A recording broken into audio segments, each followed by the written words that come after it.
n'achète plus de contreplaqué sans avoir vu cette vidéo. Ce qu'il y a de sûr, c'est que l'appellation nautique ou marine sont des appellations commerciales.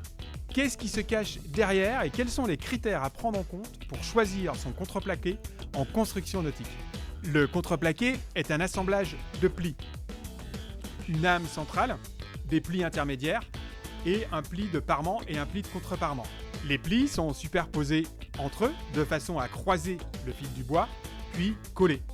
Par conséquent, la résistance au milieu et les caractéristiques mécaniques d'un contreplaqué dépendent de l'essence même des plis, peuplier, bouleau, ocumé, moabi, du type de colle utilisé pour l'assemblage des plis, de la manière dont les fils de chaque pli sont croisés et du nombre de plis à épaisseur égale. Généralement, en construction nautique, on choisit du tout okumé. Tous les plis sont en okumé, avec les fils des plis croisés à 90 degrés et avec un collage de classe 3, exposition aux intempéries sur des périodes prolongées.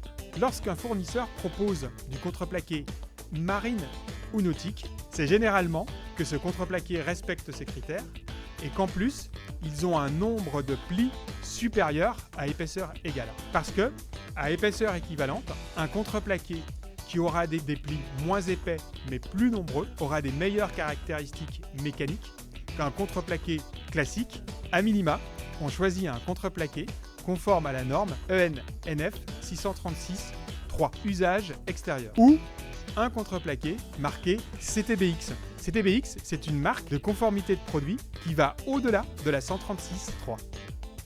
Et dernière chose, au moment de l'achat, on refuse tous les panneaux de contreplaqué avec des cages. On vérifie les champs et tous les panneaux qui ont des creux, des vides, on les refuse.